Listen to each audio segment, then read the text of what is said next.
In a little less than a decade, Bentley will become an all-electric brand. But it believes there's life in petrol power yet with this, the new Continental GT Speed. And while it might look broadly like a Continental GT, if you dive under the skin, you'll realise that the honing, tuning and tweaking of all of the chassis systems plus some extra tech means it's actually anything but. We'll start with the engine. The 6-litre twin-turbo W12 motor's output now stands at 650 brake horsepower and 900 Nm of torque. So despite the chunky curb weight, 0 to 60 miles per hour takes just 3.5 seconds. There's launch control to help with that, and in sport mode, the 8-speed dual-clutch automatic gearbox's shifts are now twice as fast as the standard W12 Continental GTs.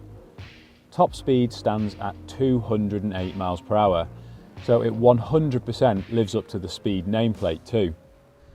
Bentley claims that this is its most performance-focused, dynamic road car ever. And while you'll see that the Speed gets some subtle cosmetic modifications such as new grille, a slightly more aggressive body kit and those new 22-inch alloy wheels, it's what's under the skin that really backs these claims up. So, for the first time on any Bentley road car, we've got an electronically controlled limited slip differential at the rear.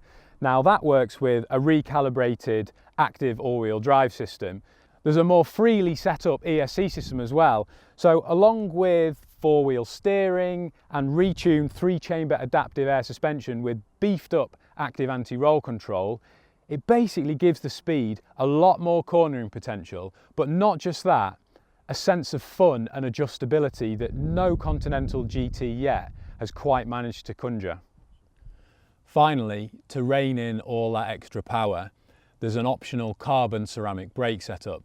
Now, this saves 33 kilograms over the steel system, and it uses massive 440mm disc at the front with huge 10-piston calipers, the biggest discs fitted to any road car.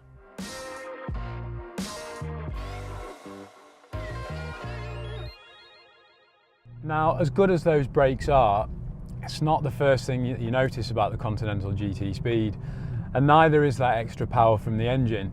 What you do notice is all of the work that Bentley's engineers have put into the chassis systems, because, you know, on paper you assimilate this sort of stuff and you don't really have a tangible way of working out quite what it's going to feel like.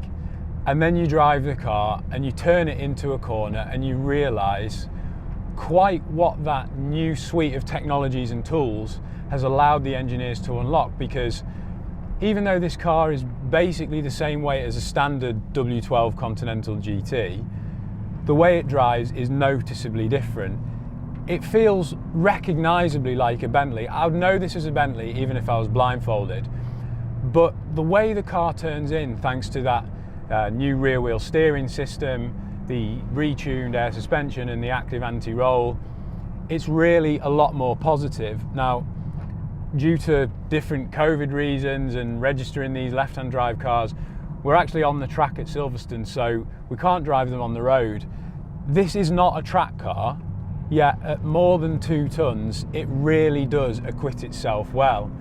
The handling is very agile for such a big thing with such a long wheelbase weighing so much. And of course, the motor, well, 900 Newton meters of torque, 110, 120, yeah, this thing is fast. It really does pull. And actually the cars we're in today, this one's got an optional titanium Akrapovic exhaust, and it really does sound sweet. But again, you know, you tip it into a corner and it's the agility of the car that really strikes you. It doesn't feel edgy, but it feels playful. It's not totally benign, but it doesn't have a nasty bite either. Honestly, the way the thing has been calibrated is a credit to Bentley's engineers, and it's a beautiful Grand Tourer with even more sporting intent, and that's exactly what we want from a Bentley.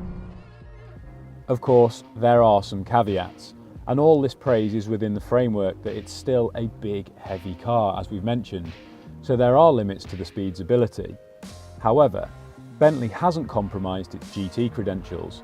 with the car's comfort and sport driving modes still offering the kind of sumptuous ride comfort and refinement you'd expect from a 12-cylinder Grand Tourer. A lot of this impenetrable air of sophistication is down to the cabin too. Material quality is superb, the build is brilliant, and everything feels just right inside. It's a lovely balance between modern tech with the rotating display and the digital dash and traditional craftsmanship.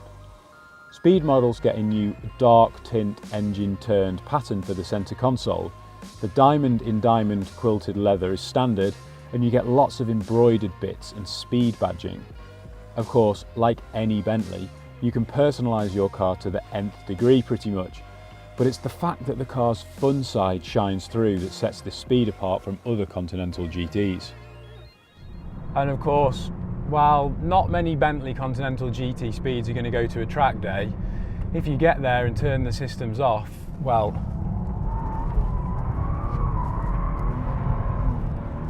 you can do things like that in it. Honestly, this car, it's a very, very good Bentley. As I mentioned at the start, Bentley is going all electric from 2030, and by 2026 it's going to be focusing on plug-in hybrids. So there might not be all that long left for big W12 engine models like this, even if the brand is making noises about e-fuels to try and prolong the life of its engines. But as we approach the end of the combustion engine era, what a lovely piece of engineering it is from Bentley. It celebrates more than a century of car making from the British brand, as it looks to the future and tries to write its next chapter in its story.